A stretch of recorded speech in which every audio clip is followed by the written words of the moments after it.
ಓಂ ಸಾಯಿರಾಮ್. ಎಲ್ಲರಿಗೂ ನಮಸ್ಕಾರ.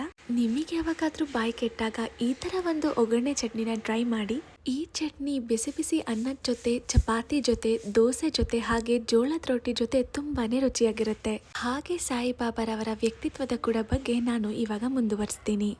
ಶ್ರೀ ಸಾಯಿಬಾಬಾರವರು ಕೆಲವು ವೇಳೆ ಬೆಳಿಗ್ಗೆ, ಮಧ್ಯಾಹ್ನ ಮತ್ತು ಸಾಯಂಕಾಲ ಲೇಂಡಿಗಾಗಲಿ ಚಾವಡಿಗಾಗಲಿ ಹೋಗ್ತಾ ಇದ್ರು. ಆದರೆ ಎಲ್ಲ ವೇಳೆಯಲ್ಲೂ ಕೂಡ ಸ್ವಾನುಭವದಲ್ಲಿ ತಲ್ಲೀನರಾಗಿದ್ರು. ಸಿದ್ಧರಾದರೂ ಸಾಧಕರಂತೆ ವರ್ತಿಸಿದ್ರು. ವಿನಯಶೀಲರು, ಸೌಮ್ಯರೂಪಿಯು ಹಾಗೂ ನಿರಹಂಕಾರಿಗಳಾಗಿ ಸರ್ವರನ್ನು ಸಂತಸಗೊಳಿಸ್ತಾ ಇದ್ರು. ಇಂತಹ ಪವಿತ್ರವಾದ ಶ್ರೀ ಸಾಯಿಬಾಬಾರವರ ಪಾದಧೂಳಿಯಿಂದ ಪವಿತ್ರವಾಗಿ ದೇಶದಲ್ಲಿ ಶಿರಡಿಯು ಪ್ರಸಿದ್ಧತೆಯನ್ನ ಪಡೆಯಿತು. ಆಳಂದಿಯನ್ನು ಜ್ಞಾನೇಶ್ವರರು, ಪೈಠಣವನ್ನು ಏಕನಾಥರು ಉದ್ಧರಿಸಿದ ರೀತಿಯಲ್ಲಿ ಶ್ರೀ ಸಾಯಿಬಾಬಾರವರು ಶಿರಡಿಯನ್ನ ಉದ್ಧರಿಸಿದ್ರು. ಶಿರಡಿಯು ನಮ್ಮಂತಹ ಭಕ್ತರ ಪಾಲಿಗೆ ಮತ್ತೊಂದು ಪಂಢರಪುರ, ದ್ವಾರಕ, ಕಾಶಿ, ರಾಮೇಶ್ವರ, ಬದ್ರಿ, ಕೇದಾರ, ನಾಸಿಕ, ತ್ರ್ಯಂಬಕೇಶ್ವರ, ಉಜ್ಜಯಿನಿ, ಮಹಾಬಲೇಶ್ವರ ಹಾಗೂ ಗೋಕರ್ಣ.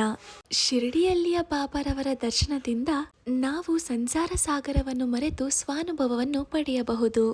ಅವರ ಪಾದಗಳನ್ನು ತೊಳೆದರೆ ಪ್ರಯಾಗದ ತ್ರಿವೇಣಿ ಸಂಗಮದಲ್ಲಿ ಮಿಂದಂತೆ. ಅವರ ಉದಿ ಪ್ರಸಾದದಿಂದ ಎಲ್ಲವೂ ಶುದ್ಧಿಯಾಗುತ್ತದೆ. ನಮಗೆ ನಿರಂತರ ಶಾಂತಿ ದೊರಕಿಸುವ ಅವರೇ ನಮ್ಮ ಪಾಲಿಗೆ ಶ್ರೀರಾಮ, ಶ್ರೀಕೃಷ್ಣ ಹಾಗೂ ಪರಬ್ರಹ್ಮ.